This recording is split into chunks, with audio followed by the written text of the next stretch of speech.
Okay, good day everyone. So this is our prelim problem set for solid mensuration. So itong prelim problem set is a series of problem solving which could be shown in your prelim exam. So you must take note of each problem that I will be showing because it is a must na matutunan nyo kasi baka ito rin yung mga problems na aking ilabas sa inyong exam. So let's start with number 1. What is the value of each interior angle? Interior angle. So, ibig sabihin, each interior angle. To.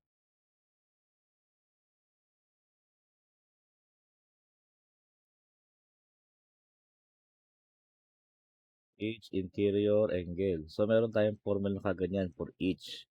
And then, C, regular pentagon. Which is, alam natin, ang pentagon ay N is equals to N is equals to 5 sides. So, you have the formula theta is equals to N minus 2 pi over N. And then, meron kang number of sides, you are substituting only the value on the formula. So, I have this calcu na 570S ito. Ito yung calcu na nire-recommend ko mabili ninyo. Kasi mura lang siya ngayon, di siya tulad ng Canon. And then, the same time, mas madali siya gamitin. So, N 5 minus 2 times shift pi over 5.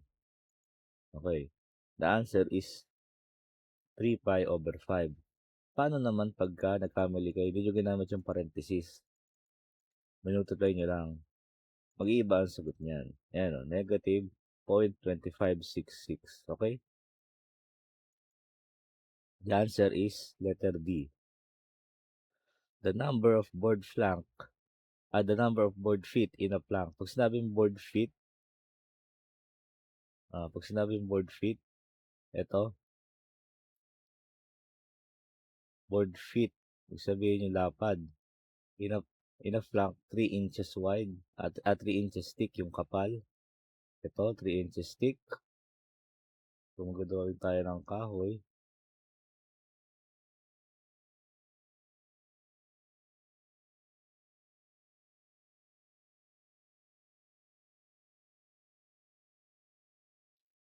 kapal daw niya ay ito, 3 inches thick, 1 foot wide and 20 feet long. So, ang lapad, ito yung wide. And then, dito naman yung haba.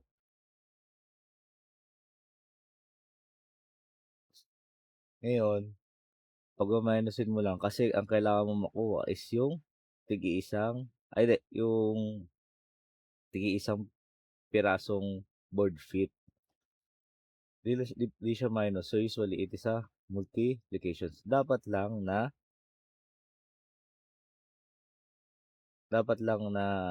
pagka sinabing board feet is hindi niya na kailangan i-convert itong mga units na to. Kasi usually, you are counting lang. Okay? Papansin nyo ito, may 3 inch. Pero ito, feet. Tapos may naka-feet pa dito. Usually, pagka kinocompute mo yung board feet ay okay lang yan. Kasi you are only computing for the number only. Not the total area. Okay? So, the answer is 3 times 1 times 20. So, 20 times 3, 60. Answer is C.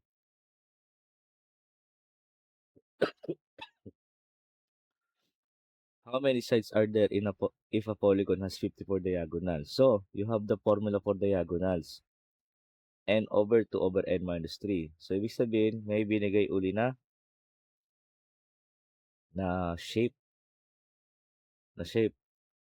Pero, polygon. Hindi mo identify kung anong polygon 'yan, either pentagon ba 'yan o many sides, octagon, 'di mo alam. So, you have the number of diagonals, which is 'pag sinabing diagonals, ito yung hinahanap niyan, 'yan. Kung ilang diagonals daw 'yun, yung mabubuo mo. You have the formula, number of diagonals, n over 2 times n minus 3. So, you have the number of diagonals, which is 54. So, ND is equals to 54. So, how to compute? Usually, you will use your only calculator. So, by how? So, follow the format. 54 alpha equals fraction n should be account as x kasi yun yung hinahanap natin over 2 times alpha x para mapalabas niyo yung x alpha x minus 3. Okay? Then, i-shift solve natin para hanapin niya yung value ng x. Shift solve, magtatanong yan, solve for x, ang nakalagay doon 0. So, ilalagay mo yung pinakamataas na value na nandito. Pinakamataas na value, which is 18. Para hanggang doon lang siya magsasolve yung calculator mo. Yan. So, the number of polygon sides is 12. So, the answer is letter D. Ito yung 12. What is the value of each angle of a regular decagon? So, hinahanap naman ay each angle of a regular decagon. So, decagon is a 10 side. So, 10 side yan. Decagon ay 10 sides. Which is yun yung n mo. We have the formula for each angle, n minus 2 times 180 over n. So, direct substitution lang. Direct substitution lang ito. So, 10 minus 2, 180. O kahit di mo nilagay ang degree yan, 180 lang yan, 180 over 10. You have the angle of each regular decagon is 144. So, yung sinasabing angle, di ba, meron tayong decagon. Usually decagon, ito, 1, 2, 3, 4, 4, 5, 5, and then 6, 7, 8, 9, 10. Ang hinahanap, each angle. So, ibig sabihin yung kantuhan ng bawat ito. Yan. Each interior angle. Yan ang hinahanap. Ibig sabihin lahat daw yan ay 144. Okay? The answer is A. A regular hexagon with an area of 93.53 square centimeters is inscribed in a circle. The area in the circle not covered by the hexagon is, so paano muna to? I-drawing muna natin. Okay? Hexagon. Hexagon is as 6 sides. So 1, 2, 3,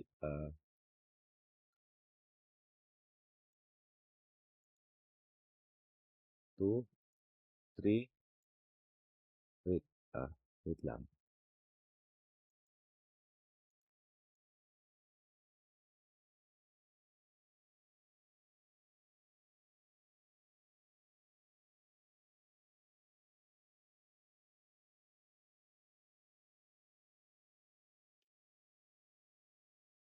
Problema lang ako sa aking pen. Wait lang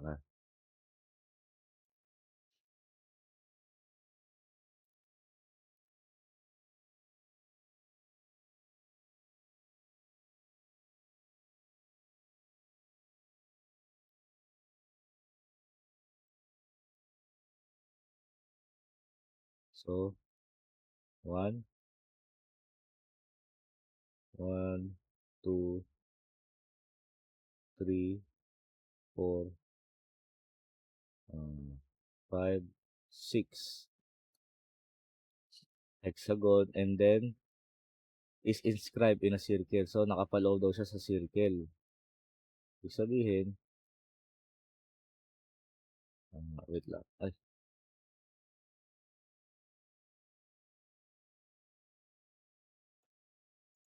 usually, nakapaloob daw siya sa circle. Ayan, nakaganyan daw yan. Ang hinahanap is area in the circle not covered by hexagon. So, ang hinahanap ito. Yan. Yan, yun yung hinahanap. Na hinahanap na area. Area not covered. So, for the formula, syempre, i-minus mo lang yung area ng circle sa area ng hexagon.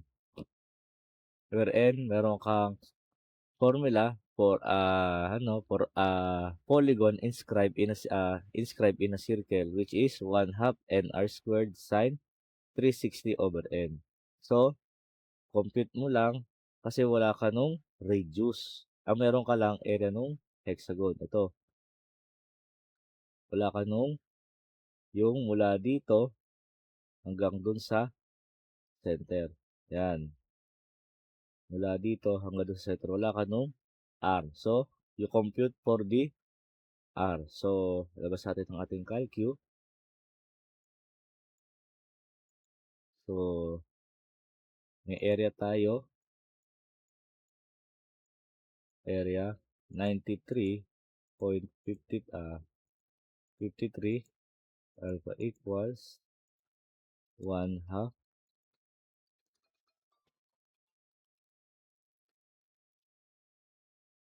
1/2 ah so ang hinanap natin is R. So we format it parenthesis alpha x squared.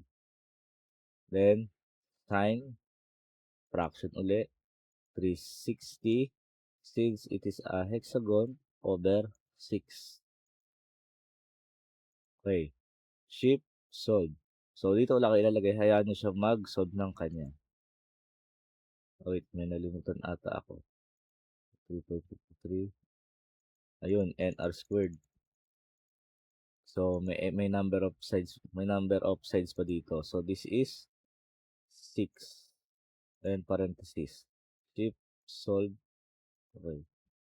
You have the 5.9997 or round off it as 6 na lang kasi that is 5.999. So you have the you have the you have now the radius, so you can now solve for the area covered. So simply operate this. So pi r squared muna. Pi, so 6 squared 36 pi. So this is 36 pi. Or kung gusto mo makita yung number notation niyan, hindi lang 36 pi, you select this S to D. Scientific notation to degree format. Yan, 113.0975. So, ang 113.975. 0975 pala, 0975.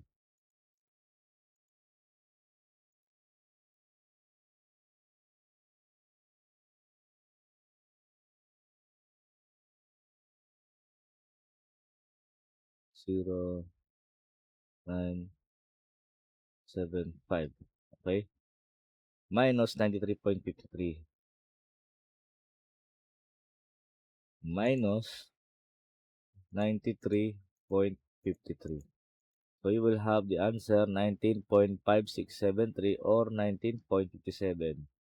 The answer is letter B.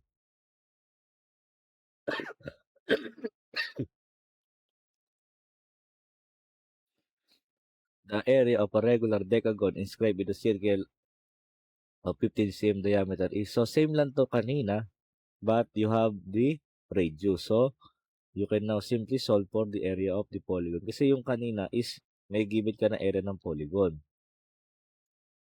So, try natin i-input 1/2 and r squared. This is decagon. 6.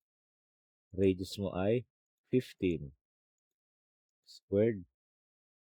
Sine. Then 360.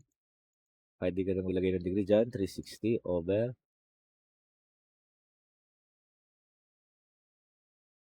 Decagon pala to. Decagon. So, this is 10. Wait. Gagawin natin yung 6 dun. This is 10. Yan. 10, 15. Diameter pala. Okay. So, common mistake. Pag nakita nyo yung diameter, so, you need to divide it by 2. Kasi usually, kung babalikan natin, ito ang circle. Ang isang buo niya nga raw is diameter. Pagka kinuha mo naman yung ano niya, yung mula dito, this is only radius. So, i-divide mo yung radius mo with 2 kasi kalahati yun. So, lagay mo dito 15 over 2 equals. So, you have the area of the polygon 165.3146 or 165 only. The answer is letter B. A polygon has 170 diagonals. Compute the number of sides. So usually you have this formula. D n over 2 times n minus 3. May number, may diagonals ka. So, i-shift solve mo lang uli yung number of sides. Okay. So, number of sides, number of diagonals, you have 170. Alpha equals n over 2. So, n over 2, you are finding for the number of sides, so you leave it as x. N over 2, parenthesis. You have the number of sides again, so give it as x minus 3. Shift solve. So, pinakamalaking number sa choices, you select 26. Ang bibigay sa sagot ay 20, which is letter A. The sum of interior angle of a polygon is 2, 5, 20. Ito degree to Ito degree. Wait lang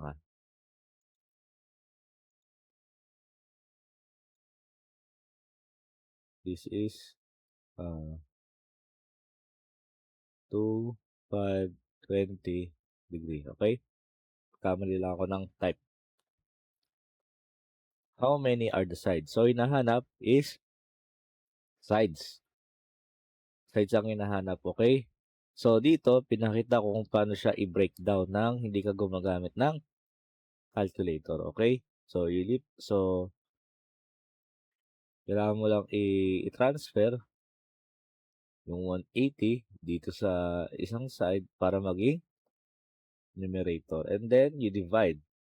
So, usually, you will have n minus 2. So, you will have, usually, pagka ito ginawa mo is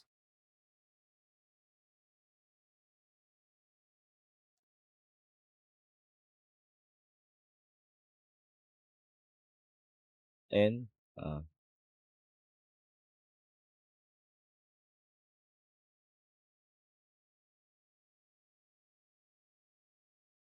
n is equals to 2, magiging n minus 2, 14. But since you need to ililipat mo itong papunta dito, kaya magiging addition yan.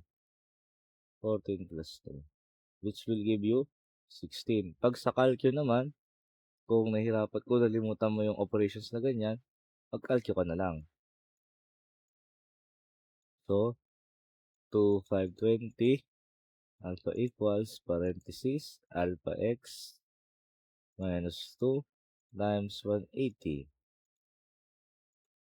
If solve, we will have, multiply pala to. Yan.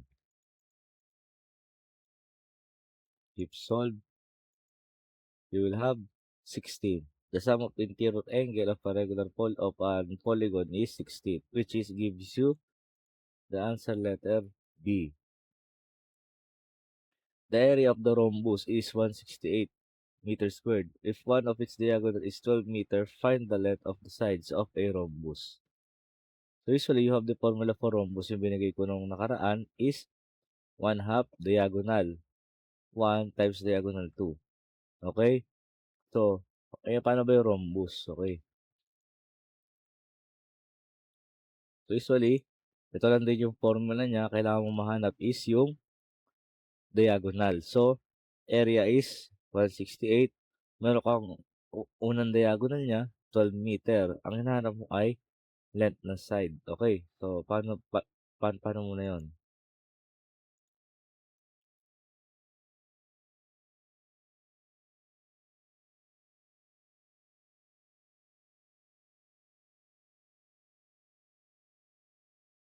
Ang area daw nito area ay 168 meters squared. Ang diagonal 1, ito daw, D1, 12 meter.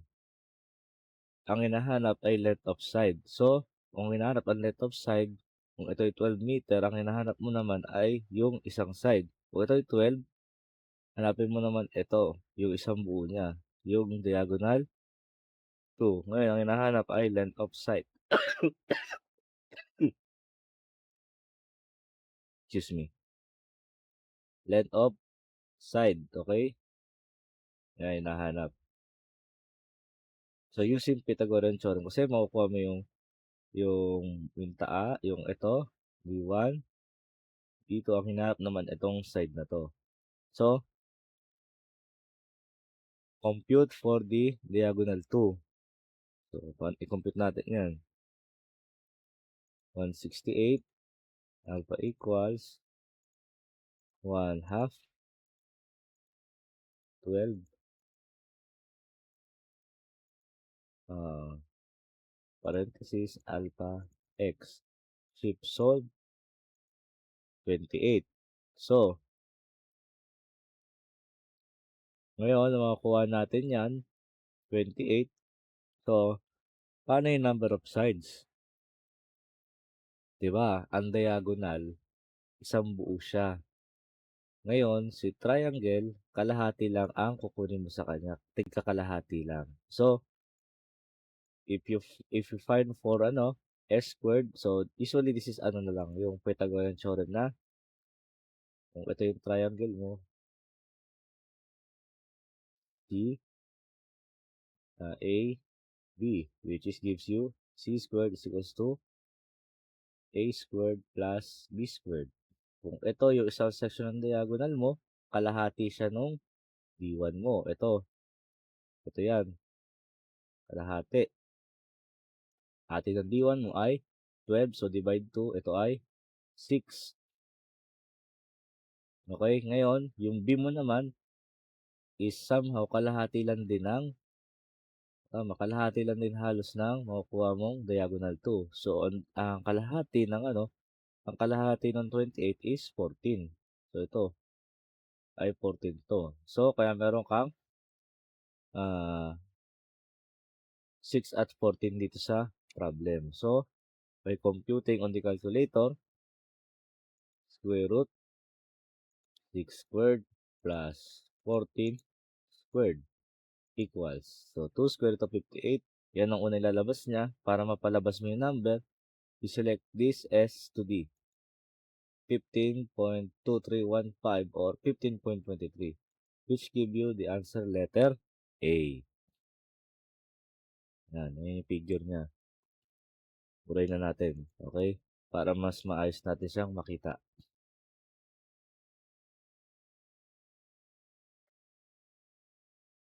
Yan, para mas visualize ninyo. Ginawa ko siya ng figure. Yan yung rhombus, 12, D2.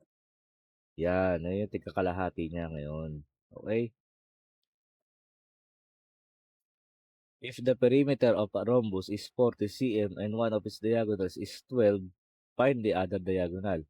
So, meron tayong perimeter ng rhombus which is gives you 4 sides. Perimeter is yung paligid. Okay? Ito, paligid niyan. 4 sides. 4S. So, meron kang perimeter 40 cm. Ang hinahanap mo ay find the other diagonal. So, ang hinahanap mo is other diagonal. Usually di mo may apply yung yung area na 1/2 D1 D2 kasi wala ka namang area ng rhombus. Ang binigay sa'yo perimeter. So, hahanapin mo uli siya by Pythagorean. So, ito nakita niyo ito yung 12. Diagonal 12 ito. Tapos meron kang D2. Ang perimeter daw niya ito 40 cm. So, ang perimeter mo ay 4S. So, usually you account this 4S para makuha mo naman yung kung ito yung kalahati, ito, mula dito, yung triangle na yan, ito, excuse me, ito yan, ito, tapos ito, yan. Yan yung kinukuha. Kung 12, ito ay 6. Then, 1/2. Ang hinanap mo ngayon ay yung number of, yung isang diagonal, which is yung multiply mo lang sa ito pag nakuha mo yung Pythagorean theorem. Okay? 40, 4S usually, diba, 40 will be divided by 4, lalabas sa'yo ay 10.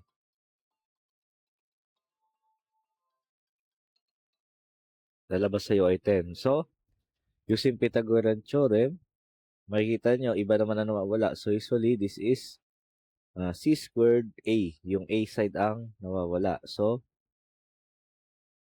lipat tayo sa calculator.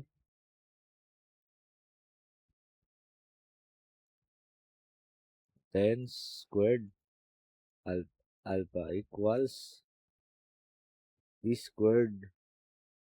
So, D squared, square root of alpha x squared plus 6 squared. Oops, so, wait, mali.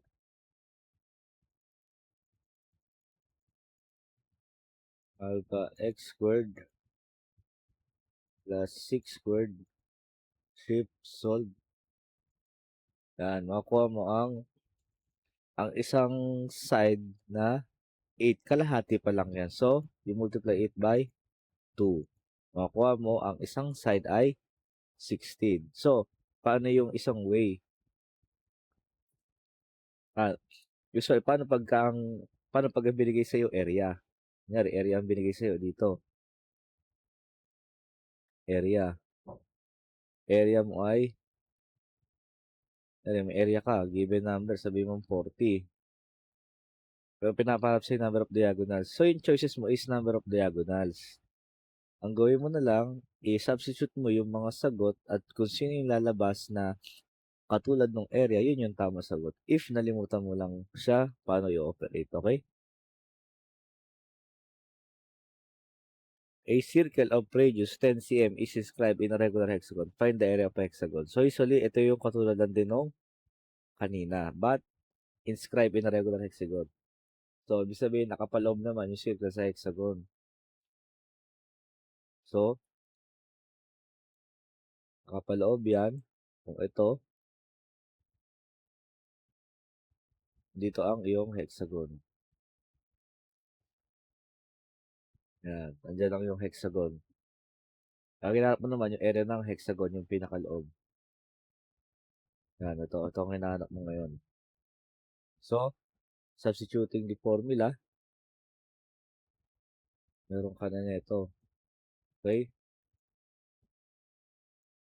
And r squared, number of sides, 6,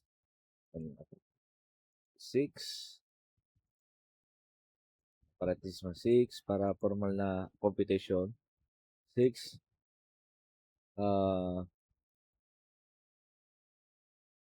r squared. So, papansin nyo, it is naka 10 squared. So, dito, it is an elaborated solving na walang calculator technique. So, tangent 180 over 6, pag tinignan mo yan sa trigonometric table is 1 over square root of 3. But, i-solve natin siya ng diretso sa calcu, okay? 10 squared tangent 180 over 6 equals 346.41, which gives you the answer letter A.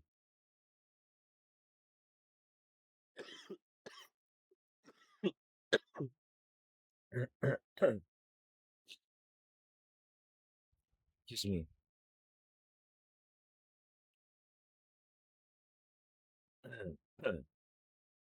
Find the area of a regular pentagon whose side is 25 m and the apotem is 17.2.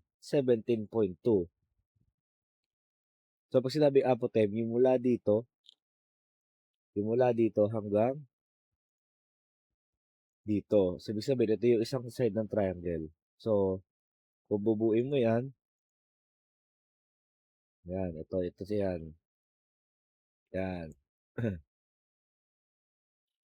Ngayon, whose side is 25? Ngayon, ang kada sides daw niya ay 25. So, ibig sabihin, kalahati nun, ito, yung side nito, ito. Yan, ito, mula dito hanggang dito. Then, 12.5, 25 and apotem 17, 17.2. So, you have the area for a pentagon. Meron kang number of side, which is yung B. Ito yung sinasabi ko nung nakaraan na pwede mong palitan ng letter. Meron binigay na formula na NA squared, meron din NB squared. Pero depende naman ito sa referred mong letter. So, i-compute it. Okay? Calculator.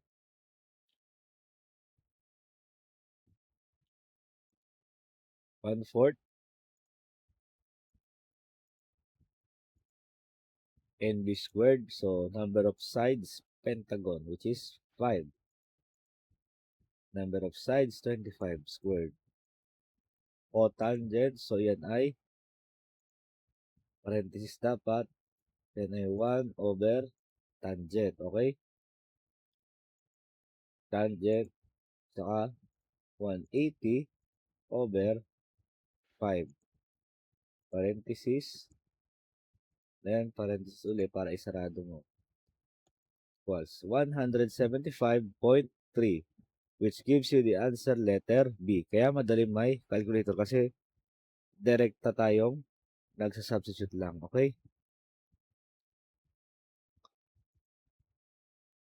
Next.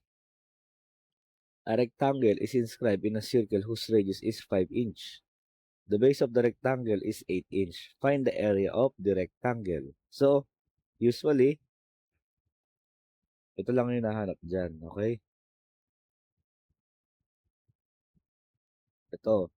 Find the area of the rectangle. So, inahanap, unahin mo ito, a rectangle is inscribed in a circle. So, ibig sabihin, nakapaloob yung rectangle sa circle.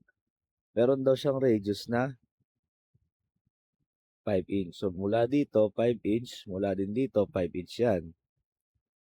The base of the rectangle is 8 inch. So, ibig sabihin, mula dito sa nakapaloob na to, mula dito, yan ay 8 inch. Ang hinahanap ay area ng rectangle. Okay? So, ngayon, hinahanap ay area ng rectangle. So, you have given ito, kasang side na to, ayan, ay 4. So, doon ka sa triangle, nakaganyan yan. Ito ay 4. Yung radius mo naman mula sa center hanggang doon sa dulo, ito, ayan yan, ito ay 5. Binigay, 5. Ngayon, Bakit siya naka-h/2? Okay, kasi 'pag binuo mo 'to, yan is a triangle. Ito yung isang side ng ano 'to, isang side ng rectangle. So, dapat kukuhanin mo 'to as isang side ng rectangle kalahati, okay? So, using it on the formula sa calculator, yan,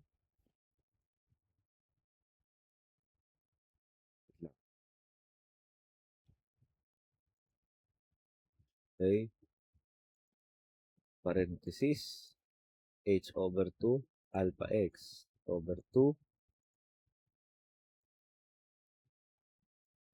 squared plus 4 squared alpha equals 5 squared. Shift solve for h or x rather.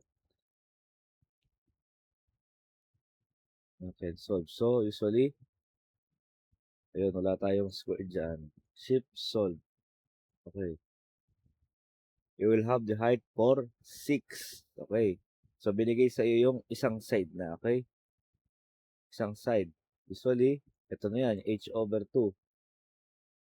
h/2, kalahati. Pag binuo mo yan is h. Okay. Kaya siya h/2 kasi kalahati mo na. Yan. Yan ay h/2. Pag binuo mo yan, yan ay h. Okay. Then, area of the rectangle, base times height. So, you have the 8 base, you have the height, 6. That would give you 48 square inch. Or the answer is letter C. The corner of a 2-meter square is cut off to form a rectangular octagon. Determine the length of the resulting side of the octagon. So, may dalawa tayong figure. Meron kang square, tatlong figure pala to. Meron kang square,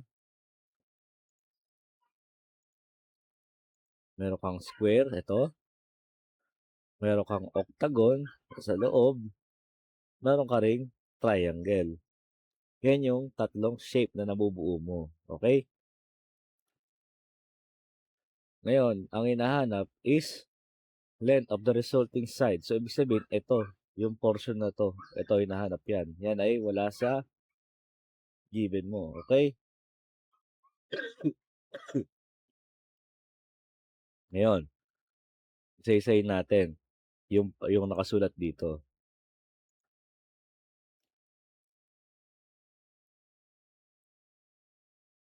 So, area ng square is side squared lang naman. Corner, which is s squared lang naman ito. Ito, s squared. Area ng octagon, which is area ng polygon.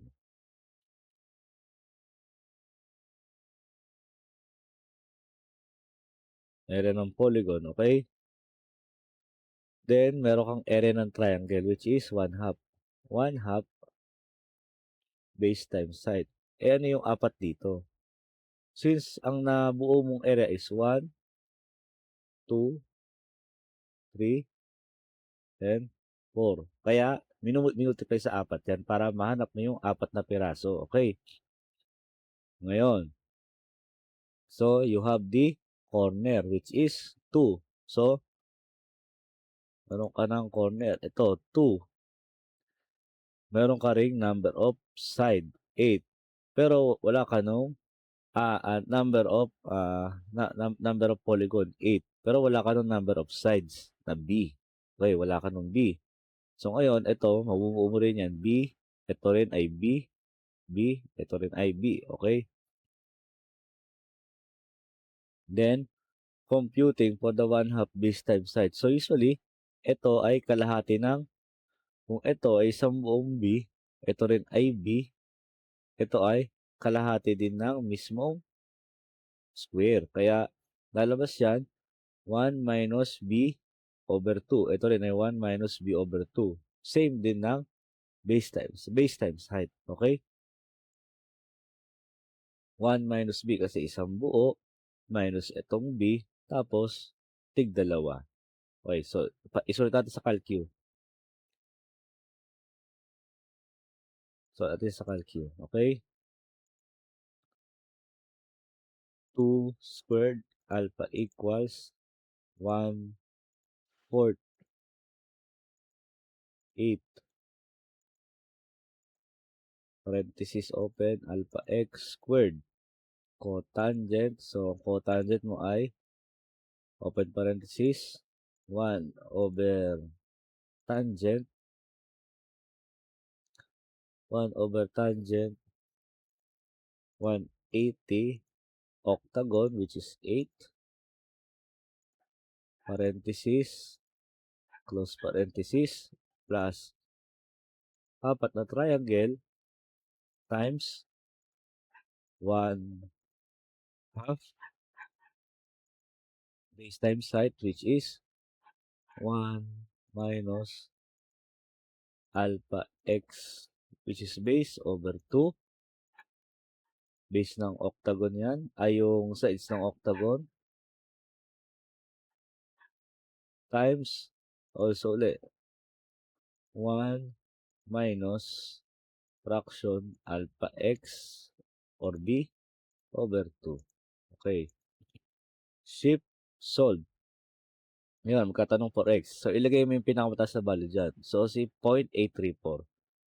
0.834 para mas mabilis siya mag-solve. Yan. Ang ilalabas sa'yo ay 0.8282427. So, the answer is letter D. Kaya, mas madali kang merong calcu. Lagi nyo tatandaan yung input ng mga formula which is kailangan naka-enclose siya sa parenthesis. Okay? Naka-enclose dapat sa parenthesis yan ha. So ito yung mismong formula and then the solution.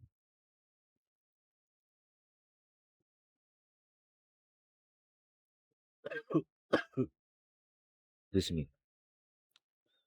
A cow is tethered to a stake at course. So, ibig sabihin, meron daw baka dito. Ayan na, na-involve na yung mga hayop. Okay, may baka daw dito. Dito, dito, may baka. Ayan. Then, nakatali daw siya dito sa corner kung nasan may poste. Ngayon, tethered to a stake at the corner of a field where the boundaries intersect at an angle of 68 degrees. How long must the rope be so that the cow can graze over 300 square meter? So, mapansin nyo, kung ito siya, maglalakad siya papunta dito, ito, si cow, papunta dito, you will form a sector. Okay? So, you have the formula for sector. A sector is equals to 1/2 r squared theta. Meron kang angle na binigay. So, dito sa formula na dito sa slide na 'to pinakita ko kung paano siya iso-solve ng manually. Then ipapakita ko rin kung paano siya i-plug in sa calculator ng rekta. Okay? So, follow lang natin. You have the area 300. Okay? On natin 'to. Clear? 300 alpha equals 1/2 r squared. So, ang hinahanap mo ay yung haba or yung radius ito. Ito ang hinahanap mo. Ayan, ito. So, compute natin yon. Yun ang hanapin natin. So, parenthesis, alpha x squared. Then, r squared theta. So, r squared theta, usually, it is a conversion. So, 68 degrees to radian. Ano yung 68 degrees to radian? So, usually, this is a manual conversion lang. Okay. Kasi, usually, a degree, 68 degree. Gusto mo, pagka kasi kinocompute mo yung in terms of length, kailangan mo yan ay naka-radian. So, ang conversion lang yan is pi over 180. Para makancel yung degree, ito rin, para magkaroon ka ng pi radians yan. Okay? Balik ulit tayo sa calcu. So, 68, wala 68. Gawin natin yung format na ginawa ko, 68 times pi. Kasi usually yan ang conversion eh. Pi over 180. Shift, solve. Solve for x, ilagay mo yung pinaka-highest number, which is 24.5. 24.5 equals. Yan. Ibibigay sa'yo sagot is 22.48 or simply 22.5, which is letter D. Ito medyo difficult itong problem na to. Two equilateral triangles, each with 12 TCM sides overlap each other to form a 6-point star. Determine the overlapping area. Two equilateral triangles. So, equilateral, ibig sabihin, ito yan. Ito yung isang buong triangle na yan. Ito. Yung equilateral triangle, ito yan. One. Wala ako naman. Yan. One. And then, two. Overlap each with 12 cm sides. So, ibig sabihin, kada side daw niya ay 12 cm. Overlap each other to form a 6-point star. Determine the overlapping area. Ang hinahanap is ito. Yan. Yan yung hinahanap na overlapping area. So, by shaping it, may mabubukang regular polygon, which is yung hexagon. Ito. Yan yung mabubuo mo, hexagon, which is have this side. Since equilateral triangle yan, its sides are equal. Kaya kung ano yung side na makuha mo dito, is equal din dito. Okay? Gets ba natin? Gets? So, area ng polygon, 1/4 nb squared cotangent 180 over n. So, ngayon, for for an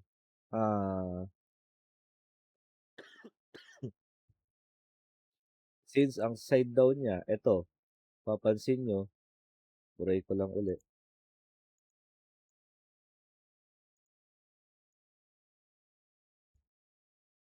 Ito is, yan, tatlo yan na hati.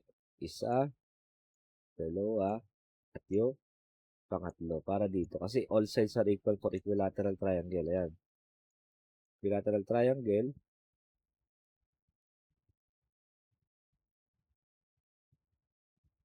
Wait lang. Problem sa aking pen.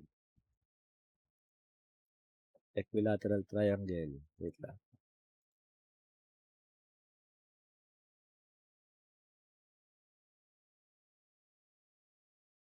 So, equilateral triangle. All sides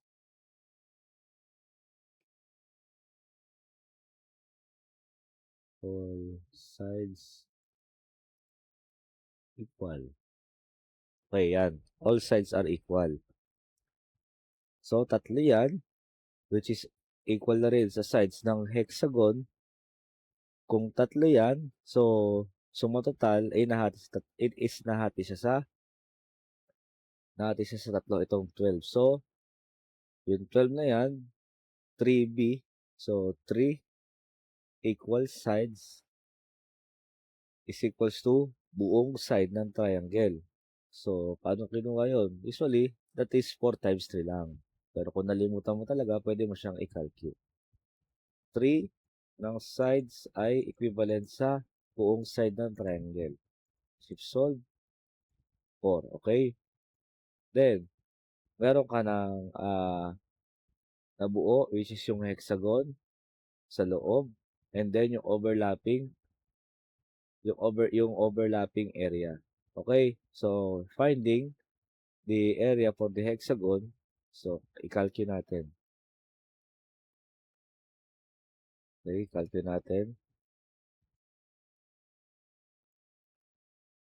1/4 nb squared 6 4 is number of side squared or gaya sa labas. Pwede naman sila, pwede yan sa labas. Okay?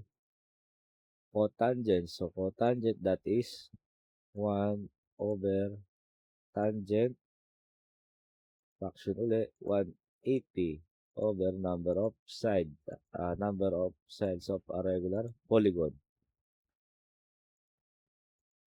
That would give you 24 square root of 3, or simply convert it to number notation S to D 41.5692 or 41.57, which gives you the answer letter B.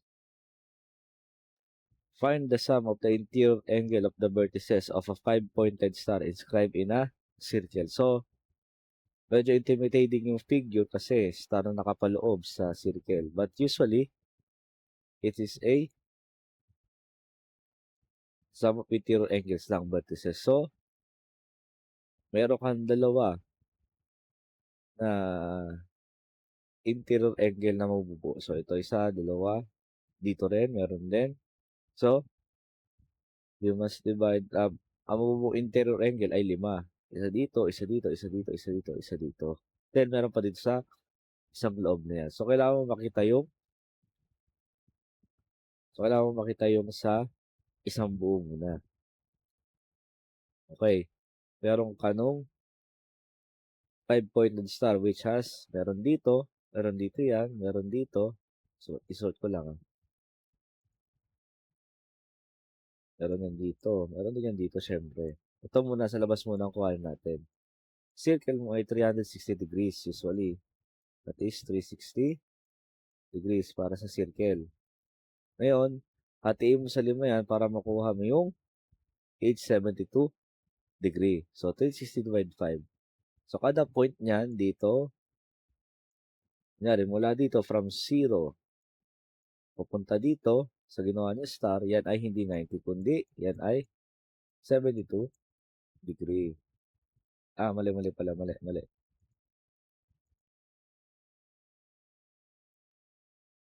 H interior nga pala ito. So, usually, ito lang yan, yung pinakaloob, 72 degree. Yan, nandito. Then, bakit siya divide by 2? Kasi ang hinahanap ay inscribe na siya. Usually, ito yung tigkakalahati niya. Okay? Ayan. So, you divide it by 2, which is, gives you 72 degree, you divide to 36 degree. Ngayon, ang hinahanap ay sum of angle. So, ibig sabihin, suma total. Ito kasi para sa circle, para mahanap mo naman yung sa point location. Okay? Ngayon, nakuha mo na ito, yung 36 degree, multiply mo lang by 5. Kasi ito yung points ng interior angle mo, 5. 5 times 36 degree equals to 180. So, paano natin siya magigets nang hindi natin siya kino-compute? Kasi pagka nag-drawing ka ng star sa loob ng circle, lagi-lagi yan ay point dito, ito. Point dito, ito. Meron dito, meron yan dyan. Lagi, ito na tandaan nyo, pagka merong 5-pointed star na nakalagay sa circle, ang lagi sagot dyan ay 180. Okay? Laging 180 yan. Kasi once na ipihit mo yan, kung ito, punta dito, ganun pa rin yun, 180 pa rin siya. Yung isang buo at kalahating sukat niya. Okay? Answer is letter D. The radius of the circle inscribed in a triangle with sides of 5, 7, and 10. So, ito gagamit tayo nung mahabang formula. Ito. Kaya importante, meron kayong index card. Okay? So, dalawang formula yung radius ng circle, which is meron din tayo nito sa ating mga formula. Ito, radius ng circle na naka-inscribe sa triangle. Hanapin mo yung number of sides, 5, 7, 10 over 2. Then, salpak mo dito sa formula for polygon. Then simply compute for the number of radius value, you will be given 1.477 units. The answer is letter B. So, di ko siya masyadong pinaliwanag kasi this plug-in formula. Tayo naman ay open index naman pag nag-solve. So usually, di natin kailangan i-critical yung pagpapaliwanag. Yung figure lang yung pag-analyze. Same lang din ito. So, circumscribe in a triangle whose sides are 13, 14, 15. Find the radius of the circle. So dito, plug-in formula lang uli kasi meron ka uli dito. Ayan. Kailangan isolve sa index card dyan at ito rin. Okay? Isolve sa index card at practice itong isolve. Figure lang usually this is a figure type triangle. So each side, sabihin ito 13, 14 at 15. May nakapaloob daw diyan na circle. I-circumscribe in a triangle. 13, 14, 15. Ang hinanap mo ay radius. Okay. Then, use the index card for your formula. The answer is letter B, 8.12 or 8.125 cm. Ito, tumatakbo uli. Ito yung same format siya same format siya nung yung cow na naglalakad. But the difference is, meron ka ng bigay na radius, 200 meters. And then, may bigay na 1.5 meter per second. So ito, yung 1.5 meter na yan, yung 1.5 meter, baka narito kayo, ito ba, kumukuha mo yung sasakop ng sector. Sector na na-perform mo dyan sector. Ito ay, ibig sabihin, kada from 1 point to another, 1.5 meter per second siya. Usually, this is a velocity. Ngayon, para mahanap mo, 'di ba, sa isang segundo, 1.5 meters per second. Ngayon, ang hinahanap mo is yung angle na nakatakbo siya ng 50 seconds. Okay. Hinahanap mo ngayon yung layo ng tinakbo niya para mabuo mo tong sector na to. So, ibig sabihin, ito, may time to na 50 seconds para tumakbo siya. Mula dito hanggang dito, yan ay 50 seconds. So, dito, kaya 1.5 times 50 yan. Ito, susot ko ulit. Wait lang. 1.5 meter per second times after 50 seconds. So, makakalas yung second, cancel yan. Matitira sa'yo ay meter na lang. Kaya mabubuo mo ang 75 meter, which is yan yung sector. Then, meron kang from center to sa tinatakbo niya sa oval track is radius mo ay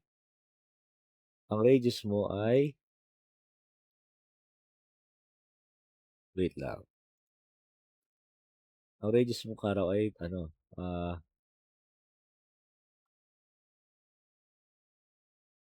ito. Yan, 200 meter. Mula dito sa gitna at pupunta sa oval, yan ay 200 meter. So, compute lang natin yan. Compute lang natin. Okay, S equals to R theta. Calcu. Plus natin. Sunod tayo 75. Alpha equals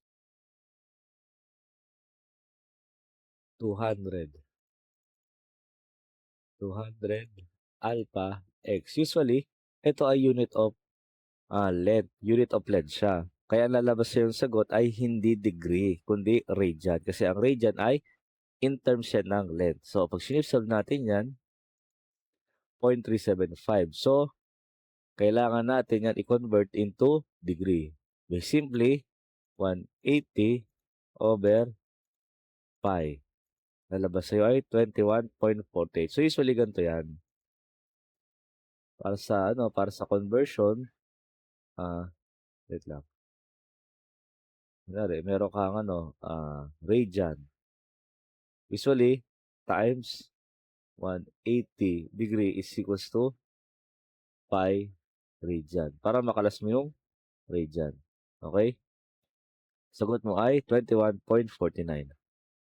So, that ends that ends our presentation for prelim problem set ng ating ah, solid mensuration.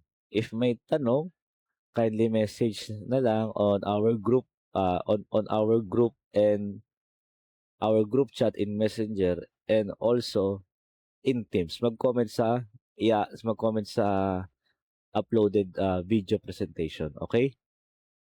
That's all. Thank you.